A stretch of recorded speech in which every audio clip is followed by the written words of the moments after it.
What's up, guys? This is Chris here, and today we're going to be talking about the 7 best guns for SHTF, or WROL, or whatever it is, or maybe civil unrest, or maybe the end of the world. You guys know what I'm talking about. The 7 best guns for when shit really goes down. Now, I'm not saying it's going to go down, and I'm not saying it's not, but I did get a lot of requests for this video, and I know a lot of you guys out there are very concerned about the current state of not only the United States, but the world. It seems like everywhere chaos is breaking out, and it's never a bad idea to be prepared. I was a Boy Scout after all, so I'm here with you, and I'm prepared as well. The idea of a civil collapse is very scary. You are going to have a shortage of not only resources, but a shortage of civil services. Hospitals are going to be down, police are going to stop showing up, and when you call 911, no one is going to answer. If you're in California, you should be used to that, but however, the rest of the United States, we have to prepare. Now, the reason why there's 7 guns on the list is not because you will need 7 guns and you should carry all of them like you are in an RPG and walk around looking like Arnold Schwarzenegger from Commando,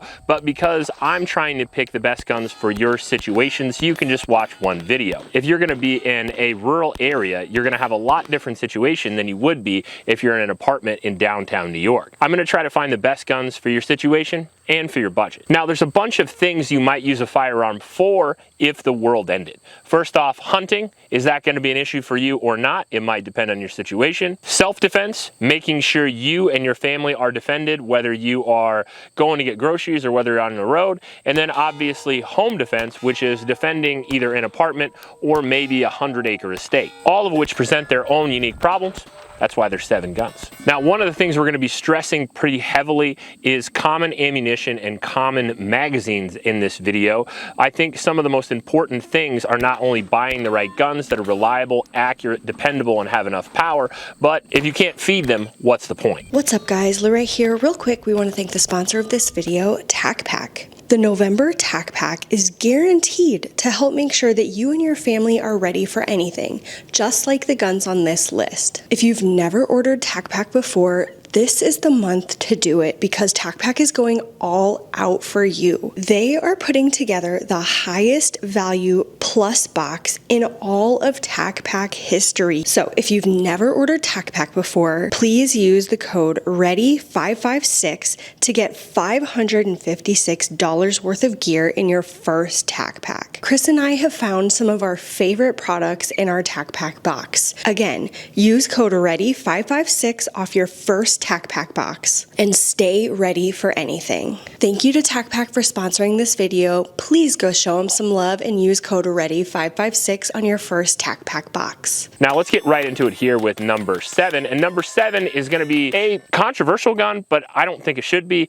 and that's going to be a .22 rifle. Now, I think some people would use the Ruger. I'm actually going to use the Smith & Wesson M&P 22 because that's what I would choose. What .22 rifle you choose isn't necessarily super important, certainly not as important as it will be later down the road.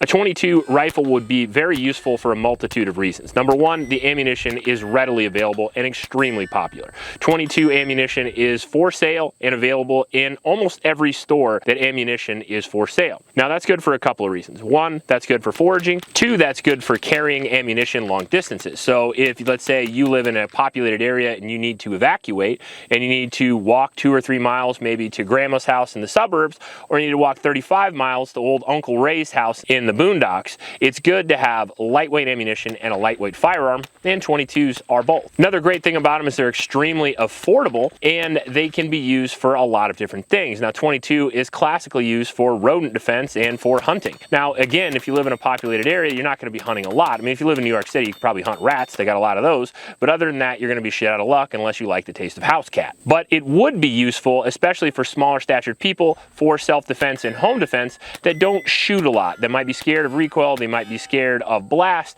and you would actually have a surplus of ammunition if you had some spare time. You might be able to train them up a little bit. So .22 rifle is good in a lot of contexts, not just in the hunting aspect. But if you do live in a rural area, the .22 rifle is sort of the king of small game.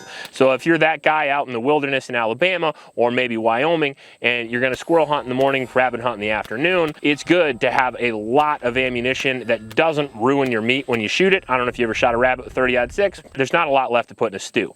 So a 22 rifle is a great choice for number 7, whether you live in a rural area or an urban area. Now, some of the downsides to a 22 are they are very underpowered. That's good for squirrels, not good for home invaders. Also, the rimfire cartridge is really affordable, but it's also pretty unreliable. All rimfire cartridges are going to be more unreliable than a centerfire cartridge like 9mm or 5.56. Now, in at number 6, we are going to have a choice primarily for you urban people there. If you live in a populated area like maybe Houston or Detroit and you need to evacuate, you might want to evacuate with a long gun. Well, that's going to look pretty conspicuous. If you have an M60 strapped to your back like Rambo, I feel like people are going to notice and target you.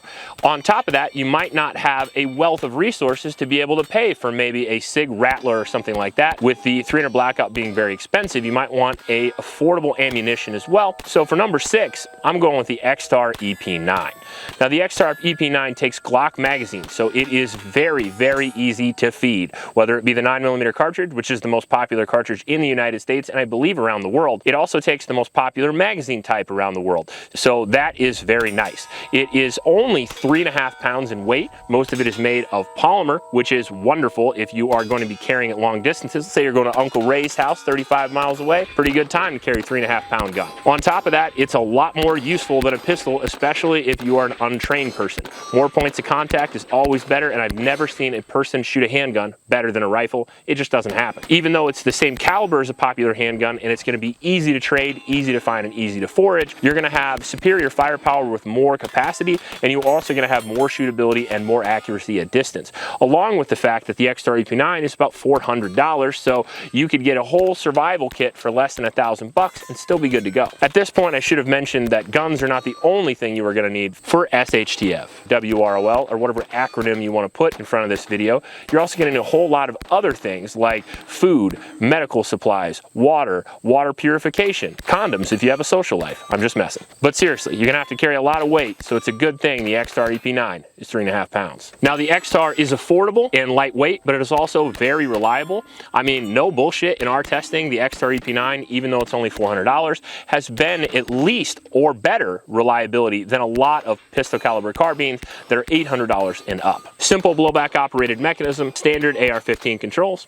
What's not to love? The only downside is I don't think it's very effective in the country. Probably better off with a bigger rifle caliber, like number 5, our country option. And that is going to be the Tikka T3X in 308 or 5.56. Now, the Tikka T3 is probably the best bolt action rifle for the money, at least the Tikka T3X. I'm a pretty big fan. Super smooth action, very reliable, and shoots sub MOA for less than $800. That is very impressive. And if you live in the country and you've got a stockpile of 5.56 or 308 that you can either trade or you can forage, or you were smart and you actually saved up a bunch of money and stored some ammo before everything went to shit, you can get reliable, accurate shots, and you can get one-shot kills with a super accurate platform out to over 1,000 yards, which if you're living in the badlands of South Dakota is going to be a whole lot more useful to you than an X-Star EP9. The range on a bolt-action rifle as opposed to a pistol caliber carbine is a bit of a joke. You can literally go out to 16, 17, or even 2,000 meters with the right caliber of bolt gun, and an X-Star EP9, although it's going to be very useful in an urban area, probably gets you to about 200 yards if you're a real good shot. It also happens to be extremely lightweight at only 6 or 7 pounds, so if your idea of the apocalypse is wandering around in the mountains and scouting out elk, it's a pretty good choice. Has a very good trigger, a solid barrel, and if you want to be quiet about it, the new versions have a threaded barrel and you can thread on a suppressor and not bring too much attention to yourself, which is also a good thing. Now, in at number 4, we have another urban option.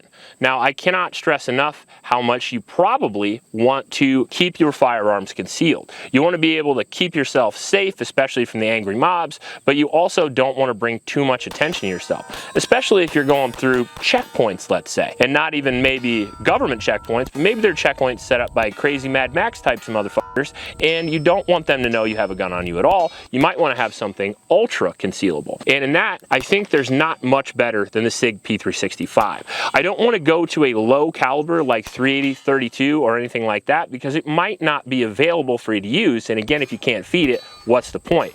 But the 365 is so small, it's basically the same size as the 380, but it still packs 10 rounds of 9mm. So not only can you feed the gun, but it is going to be a capable caliber with a capable capacity that's still just big enough for most of you to shoot well. I think that the 365 is probably the best deep concealment gun today, especially for shit hit the fan. Reliable, durable, accurate, and available. Not to mention it's also affordable. You can find them for less than $500. Also comes with that fire control unit and lots of available parts, so if you stock up on parts, you can change out anything that potentially would break. Not to mention it's extremely lightweight, and you could pack a few magazines on you. If you have to get out of Dodge quick, not only is it hard to find on you with a pat down, but you can also have a reliable self-defense gun that you can count on without taking a lot of weight in case you have to hike long distances. Now in at number 3, I think we have something we all can agree on, whether we're at an urban area or a rural area, and that is going to be the versatility of a good old-fashioned pump shotgun. Now, you guys know that I've got my preference here, but really any pump shotgun will do. If you got an Ithaca or you have a Winchester 1897, those will work, but I think a more modern shotgun like a Winchester SPX, a Remington 870, or my personal choice, the Mossberg 500, would probably be the best. Now, the reason why a pump shotgun is going to be better than a semi-automatic or even a single shot is, number one, the pump shotgun has a lot more ammunition than the single shot or the double barrel, and it also isn't picky with ammunition like a semi-auto, like a Benelli or a Beretta. And that's going to be very important if you are going to be trading or bartering in any way for ammunition. The guy might have 3 boxes of double-aught buck and then 1 box of 8-shot that your Benelli doesn't run. It's good to have a pump shotgun because you can literally shoot anything from dragon's breath all the way up to rifled slugs if you want, and you can use that shotgun for literally anything you need to use it for. Because it has such a versatile ammunition selection, you can use it for self-defense, you can use it for home defense, you can use it for hunting those rats like I talked about earlier, although you're gonna have to spit out some BBs. You can use it for shooting birds out of the air, and you can use it for shooting deer at long distance. Especially a country boy like me who's been using shotguns for literally decades for ranch use and for hunting. You'd be amazed what you can actually use that thing for. You can even make your own shells, or hell, in a pinch, you could probably shoot some nails out of it. Like an old school blunderbuss, the damn thing will pretty much shoot anything you put down the barrel. But unlike a double barrel or even my awesome triple barrel, you're not sacrificing any capacity. You can get a Mossberg or a Remington that has 7+1 right out of the store for less than $500. Now on top of that, they're even more modular than just ammunition type. You can also put red dots on them, you can change the stocks, and most importantly, you can change the barrel. So if you want to go bird hunting, you can use a 28-inch barrel, and if you want to defend the house, you can screw that cap off real quick and put on an 18-inch barrel that's easy to move around structures. Overall, I think the 12 gauge is not to be underestimated in close range or for hunting, and the 12 gauge is the most popular shotgun ammunition in the United States and around the world, so I think as far as ammunition goes, it's the best choice. Overall, if you're looking for the best shotgun for shit hit the fan, I think it's probably the Mossberg 500 in 12 gauge. Now in number 2, I think we're getting into some of the obvious ones here, and that is going to be the Glock 19. Probably still the most versatile handgun on the market today. The most produced firearm in history with the most produced magazines in the most produced caliber. Now the Glock 19 is a middle of the road gun, big enough to fight with and small enough to carry. It is a 9mm striker fired polymer frame pistol with a 4-inch barrel and any accessories that you want to add. Lots of different models of the Glock 19, but I'm sure the basic one would absolutely do, coming in out of the box at around $650. Now the Glock 19 is a phenomenal choice, especially if you're only going to carry one handgun. Whether that be out in the woods or whether that be in an urban area, it can be easily concealed or very comfortably carried because it's super lightweight. It also has a 15-round magazine capacity, which is more than capable of not only dealing with home invaders, but believe it or not, bears as well. At least all of the statistics that I've seen, it appears that 9mm is almost as effective at bear defense as 10mm or even 44 Magnum. So apparently all you really need to do is get your hits after all. Now I know what you're going to say. You can't hunt with a 9mm handgun, but you super can. A 9mm will definitely take out all the same small game that a 22 will. You just have to be a little bit better shot. The Glock 19 is absolutely unbeatable, not only in popularity, but in durability, reliability, and track record. Arguably one of the most reliable handguns in history. Super simple as well. If you hand it to somebody, all you have to do is load it and shoot the damn thing. So it's great for new shooters and experts alike. I don't see how it's not the best choice for a handgun, but if you're not interested in Glock, you don't like the grip angle, CZ and Smith & Wesson make a hell of a gun as well. If you have a different choice, leave it in the comment section below. Now in at number 1, the most obvious choice in my opinion, and the gun I would probably want the most, especially if I was in a rural area. Now, if you're in an urban area, it might be a bit of an issue, and you might be able to still make it work, which we'll talk about in a second, but that is gonna be basically any quality AR-15. Now, I know that's a bit of a cop-out, but it really depends upon your price point. If you have less than $1,000, maybe the Smith & Wesson Sport or the Ruger 5.56. If you have $1,000 to $1,500, I would definitely check out BCM. And if you're balling super hard and you drove up to this video in a McLaren, I would check out a Geisley Super Duty. Now, an AR-15 is probably the best gun for shit hit the fan because of its utility and its ability to stop any threats that might be presented to you. On top of that, if you are trying to defend your home, it's the best choice. If you are trying to stop a series of invaders trying to take your land, it is also the best choice. And if you're hunting in the woods, it's also a damn good choice. As a matter of fact, a 5.56 AR-15, even a 14.5 variant, can easily take down deer at 300 plus yards. If you're a good shot, you can even bag an elk too, or any other small game that you need to get. However, some of them might explode. The 223 or the 5.56 is the most available ammunition in the United States. So if you're looking for commonality, magazines and ammunition are going to be super available. Not only can you use the ammunition that your friends have, and I suggest you have friends for shit hit the fan, nobody can do it alone, but if you are trading or bartering or foraging, all of those things are going to be highly likely. You're going to most likely find AR-15 mags, and you're most likely going to find 223 if you find rifle ammunition or magazines. It's again a great choice for that as well.